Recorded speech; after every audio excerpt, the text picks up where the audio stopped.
This episode is proudly supported by Pepe Sayer Australian Cultured Butter, batch churned from single origin cream. Like any good product, you have to start off with an amazing cream. Like for us, it's the raw material that matters. So where we get our cream from matters a lot. So we can't just buy your average supermarket grade cream. So you need real cream. You need basically the stuff they skim off the top of milk at a farm. And to get that product, we have to go to the farmers direct. So for us, we have to source our cream very carefully. We travel a lot to different farms to make sure that the cream we're getting is the real deal from different areas of Australia. For more information, go to pepesayer.com.au. Well, I hope they will be proud because I'm doing my best to bring over on the other side of the world Italian cuisine, and it's not just about the classic Italian. We express the regional food, which is not very common to see in Italian restaurant overseas. Today on Dirty Linen, we are heading to sunny Queensland. I think it's because I need to feel a little bit of sun on my face as I sit here in chilly Melbourne. Our guest today is an Italian chef who has travelled and cooked around the world, but he's always channeling his beloved nonna. Rodolfo Malinverni is the chef at Vanitas, Palazzo Versace on the Gold Coast. Rodolfo, welcome to Dirty Linen. Ciao, Dani. Pleasure to be here with you. How are you? I'm excellent, and all the better for talking to you because I know I'm going to get a good dose of Italian food, and Italian food means love, so I'm looking forward to this chat. Let's start in the present day. Tell us about your role at Palazzo Versace. So I got lucky enough to get this proposal to take over restaurant Vanitas as a chef de cuisine, and I was very excited because I had the opportunity to express my food and in a restaurant and be in charge of it, and having my whole team, which is super amazing. All the people that work with me, they're super devoted to hospitality and they're very passionate about it. And yes, we're also super lucky to work closely with our suppliers, and our main focus is basically work with seasonality. So that's the main thing. Just work with products when they are at the right peak. So makes our life as a chef way easy. And also to express Italian food in a modern key. So we love taking regional food from Italy here to Australia and share it with our guests. That sounds beautiful, and it's a degustation menu there, if I'm not mistaken. Yes, correct. It's 10 courses degustation for a total of 15 dishes. And what sort of people come along? Is it people who are holidaying? Is it locals? Like, who are your clientele? Yeah, there are lots of actually people from Melbourne and Sydney coming on holiday here on Gold Coast. Lots of foodies, and that's why it's great to have people that really care about food and understand even the idea of degustation. Because like the idea that we want to take to the table is take our guest on a journey around Italy, and about even also around expressing our history. My sous chef Stefano is also from Italy, and we design menu according to our history as well. So we try to put on the plate memories from our childhood, and we also describe to the guest our dishes. So chefs, all chefs go to the table and explain the philosophy, explain the techniques and the products about each dish. So that's is amazing because we have opportunity to interact directly to our guests and even hear their reaction, see the reaction, and hear the feedback straight away, which is great. How big is the restaurant?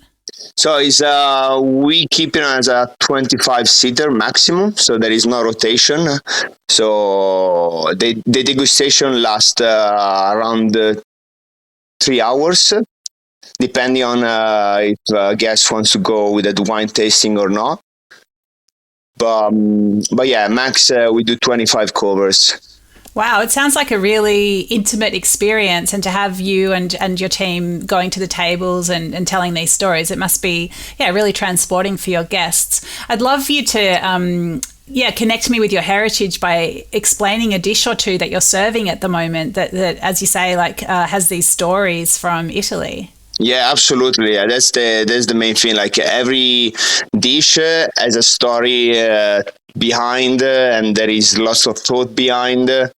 So, like one of the dishes. So, since we change according to season every 3 months the menu, at the moment we kept just a dish from the summer menu, which is the Papa Pomodoro. Is a tomato dish. And I'm very attached to this beautiful product, tomato. I've always been obsessed with tomatoes. I just give you an idea. When I was a child, my dream was literally having my walls in my house covered by tomato sauce. So I could just grab a piece of bread and wipe it, make a scarpetta, and just smash it. Like that was literally my dream. I love it. So, and we create this dish. It's just tomato. It's tomato, basil, and bread actually, but we have tomato in 4 different textures and flavors, and we try to elevate this beautiful product as much as we could. And it's one of our favorite guest dish on the menu. Very simple.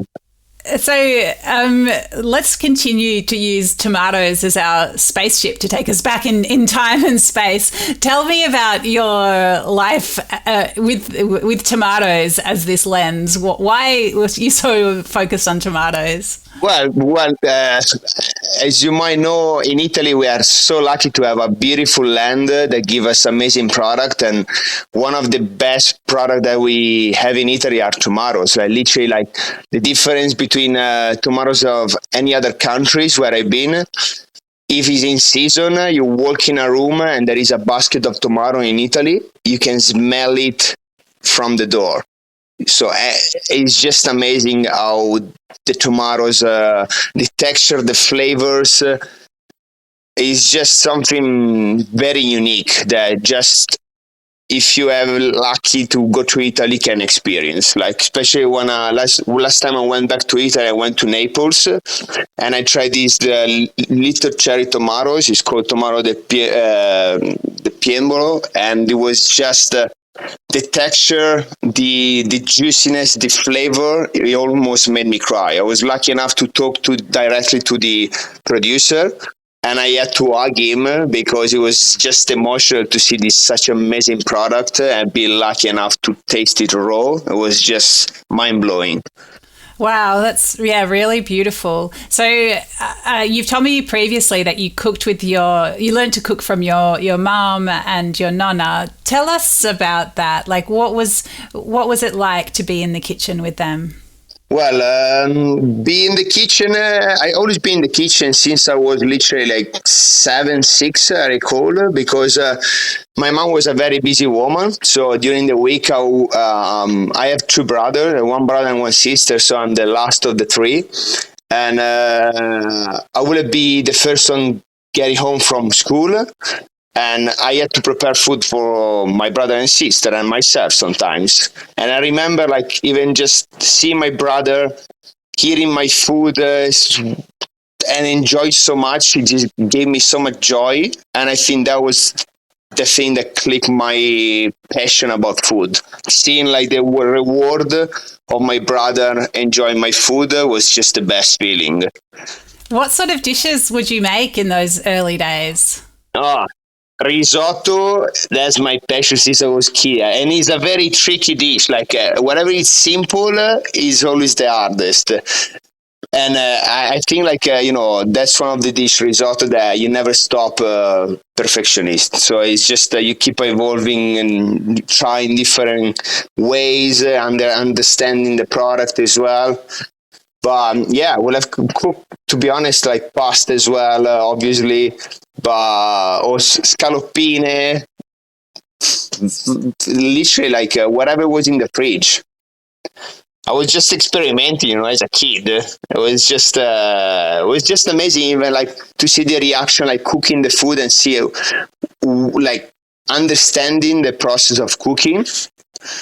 So it was just always been fascinating by that. And also, obviously, like when I was going at my nonna's house, I would just stay next to her and watching her cooking, and obviously trying multiple times the sauces. I always would be obsessed with my nonna's sauces. So, what sort of sauces would she do? So we one of the cold sauce. My favorite is salsa verde, which in my dialect is bagnetto, but it's a salsa verde. So that's my favorite ever. Even like as a snack, I would have just eat salsa verde and ham and a panino, and I would just be over the moon. Sounds so good. But even like ragu, yes, I can just give you a list. We would be here all day talking about my nonna sauces. Literally, no kidding. That sounds like a good day, I got to say, Rodolfo. So so cooking was an early passion of yours. I mean, were you supported in your decision to make this your career? Yeah, absolutely. Yeah, totally. Even because I wasn't very good at school, to be honest. So I tried even uni, but it wasn't for me. And luckily, I just realized that cooking was the way to spend my life. And that's the thing. It's all about like choosing a job that gives you, makes you motivated and excited and passionate about. And luckily, that's what the kitchen gives me. Like I'm super passionate about. Even like when I'm in the process of creating a dish, I just can't wait to put it on a plate. What's so wonderful. So you've got a really impressive CV. You've worked with Jamie Oliver in the UK. You've worked at Michelin star restaurants in also in England, worked in luxury resorts, Bermuda, Costa Rica, all around the place. What are some of the highlights of your career from your perspective? Well, the highlights for the first approach to fine dining that makes me realize that was the way I wanted to express myself in terms of food, was learning about techniques that literally helps the cooks to reduce the waste in the kitchen. And that was the beauty of learning all these amazing techniques. And I could do that just, working at certain level in fine dining. Not like, even in a bistro, you still try to don't waste food. But with the techniques is actually when you understand that you can create something amazing even with an on your skin. Yeah, that's really interesting because I guess Italian cooking, in its nature is so frugal, really making the best use of everything, not wasting anything. But I'm sure when you go into that fine dining world, that Michelin star world, sometimes it's it's so much about what's on the plate and not always thinking about what's left over. Did that sort of jar with you when you first encountered it? So I've been in some kitchens that literally I couldn't deal with the amount of wastage, but again, I've been lucky enough to work with amazing chefs that show me techniques, and now in my kitchen, we literally do our best to reduce the wastage to minimum as possible and don't waste any part of any animals or vegetables. We use even like fermentation techniques instead of just throw away like the greens part of a vegetable. We just ferment them, or we just experiment. Even because again, like my nonna always told me that food is so important. Like I give you an example. I always see my nonna like collecting the breadcrumbs from the table and just putting in the milk and coffee the next day as a breakfast. Again, not because she was poor, it's just because she has such a respect for food. And, she gave me the idea of respecting the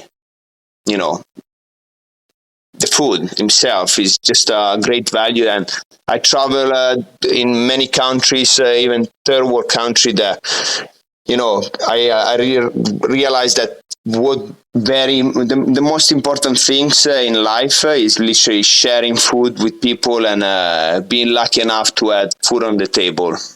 So it's a really interesting perspective to bring into some of the resorts that you've worked in, and even where you are now at restaurant Vanitas, where I guess people come, they must have a bit of money to dine there. They're probably, having a nice holiday, but to have this other thread that's running through their meal, it's a really interesting, I guess an important aspect that you wouldn't always have in this scenario. Yeah, absolutely. That's why for us as chefs is great to be able to explain even the techniques behind that we're using for each dish, especially when we present dishes of zero wastage policy, and we explain every process for each dish, and so the guests, they understand better that we just really mean what we do. It's not just for a trend. Again, I truly believe that if you are truly passionate about it, you can just starting and testing and never stop learning. You can create amazing stuff with the simplest thing. What's an example of a dish where you really highlight this no waste philosophy? So, for example, now we got this autumn menu. We have a dish that is a historically dish from Tuscany, Livorno. Is a caciuccola livornese. So even historically, it's a dish from the 800 where we will see the fisherman going to fish and all the seafood that they couldn't sell to the market, they will make this big stew and sharing with the community. So we kept the concept of again, sustainability and zero wastage, and we make this little mix of seafood that we use according to what is available from the market, and we serve in a little shell, and on the side we made a cracker with basically the head of the prawns, the skin of the prawns, and also the skin of the tomatoes from the papa pomodoro, the tomato dish.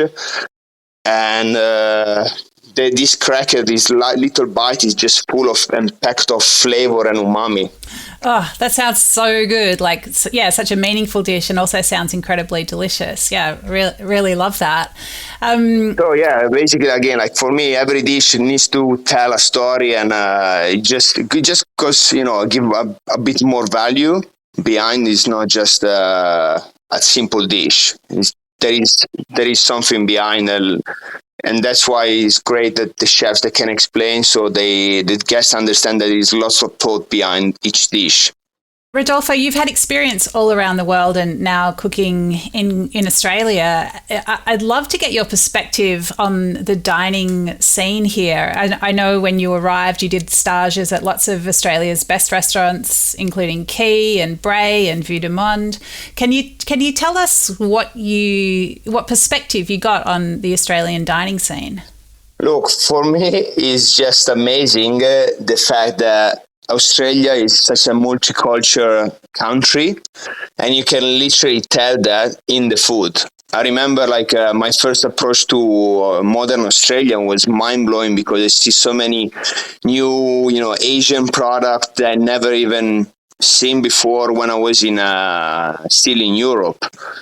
So that aspect is amazing. And that's why I truly believe that modern Australian food is just amazing. It's next level because it just combine multicultural European cultures, Asian, in all together. And yeah, that was the best thing that I noticed straight away.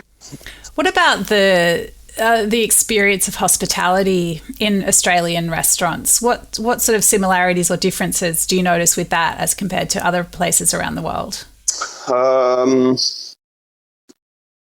The hospitality. even like watching here in Gold Coast, I've been here for almost 7 years, 6 years, and it's keep growing and growing and getting better and better. And like I can literally see like the food scene here in Gold Coast is just keep changing and evolving.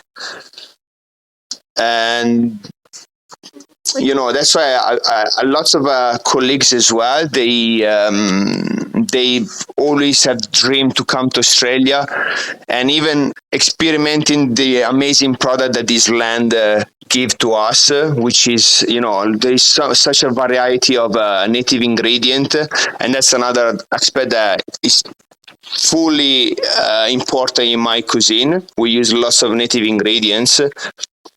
And there is so much to discover still about this country because it's very young and very new. So I think it's just gonna get better and better and better.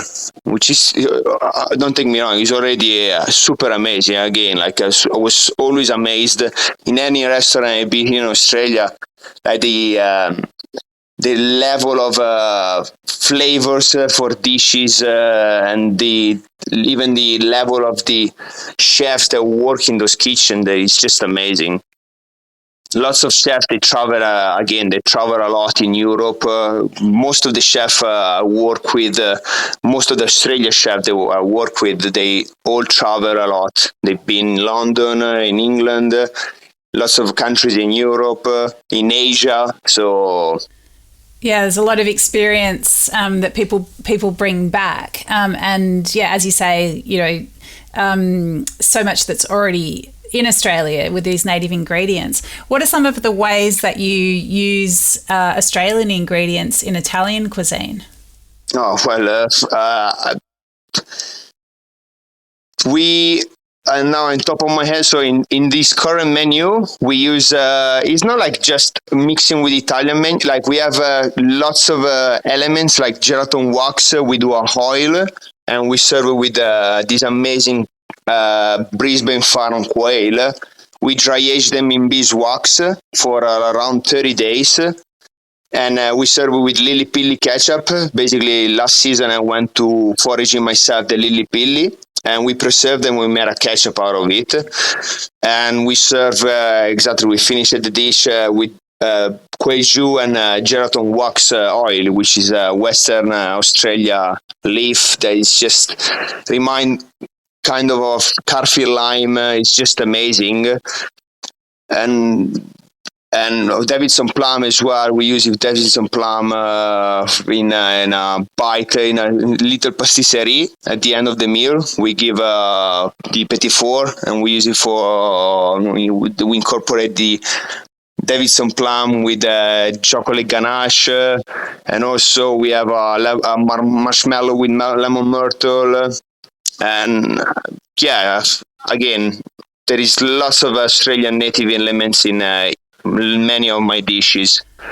Wow, it's incredible. I mean, I guess Italian cuisine is by its very nature resourceful and uses what's around. But what do you think that your family or colleagues back in Italy would make of the way that you're expressing your Italian heritage? Well, I hope they would be proud, because I'm doing my best to bring over on the other side of the world Italian cuisine, and it's not just about the classic Italian. We express the regional food, which is very, it's not very common to see in an Italian restaurant overseas.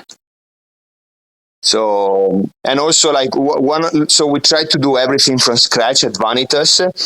They only would have 2 or 3 products that we actually don't make in the house. One of these is this amazing Italian product, which is a 35 years old aged balsamic vinegar from Modena. It's called Stravecchio. And, be able to give this amazing product from Italy to my guest is just mind-blowing. And, it's almost even like educating those people to this beautiful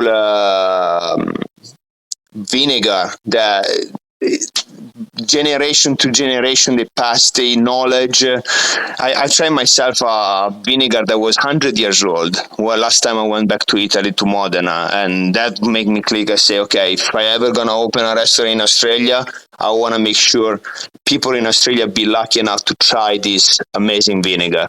And that's what I did. I'm very proud of it.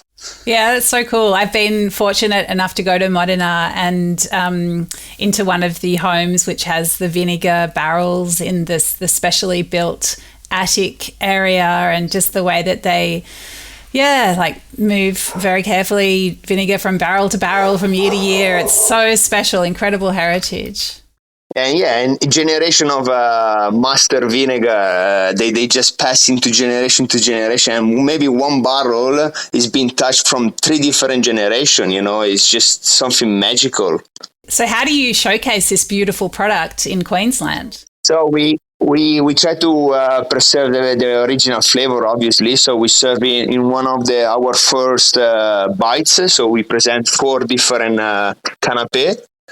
And one of those is olive oil tofu with a drop of Stravecchio of this 35 years old balsamic vinegar. Wow, that sounds amazing, and I would pretty much get a ticket to the Gold Coast just to try that. That sounds really amazing. And this idea of tofu as well, I can imagine that works really well with that's just sort of that mild creaminess and that the body of the tofu with that sweet acid. Wow. Yeah, we use also olive oil, no extra virgin olive oil, because obviously extra virgin olive oil would be like way too strong and punchy, while olive oil is milder in terms of flavor. Again, even the olive oil is from Tuscany. So yeah, like you said, like the texture, the creaminess is just, it matched very well. And again, it's just, we want to try to find a way to preserve the original flavor of the vinegar without altering it too much. So Rodolfo, my mind at the moment is full of pizza ideas, because I've been writing stories about pizza ovens, and I'm about to write a story about cooking the very best home pizza.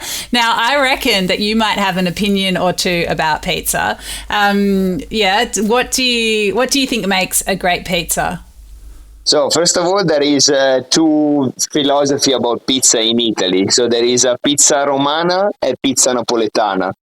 So pizza napoletana is the one obviously from Naples, and the frame, is big and very spongy, like a piece of bread, basically. While the pizza romana is super thin and crunchy. I personally love my Napolitan pizza. And the pizza has to be the simplest that you can serve it. Like my favorite is margherita or marinara, which is just literally capers, anchovy, and oregano and tomato. So for me, it's like pasta. You want to make a great pasta, keep it simple, and you will nail it. Excellent. Well, that is good words of inspiration for me as I continue with my week. Thank you so much for chatting today, Rodolfo. It's been really wonderful to learn more about you, your story, and the food that you're creating for lucky guests at Palazzo Versace at restaurant Vanitas. Thank you so much for sharing with us today. No, thank you, Dani. It's been absolutely a pleasure and an honor to be able to have a chat with you. Really appreciate big time. Well, thank you so much. This is Dirty Linen, and I'm Dani Valent. We air the issues that the hospitality industry finds hard to talk about, hearing from different people with unique perspectives. We want to hear from you as well. If you have something that needs to be said about a topic, get in touch so we can include your perspective. Contact us at dirtylinenat deepintheweeds.com.au or hit us up on Insta at Dirty Linen Podcast. We can't wait to hear from you.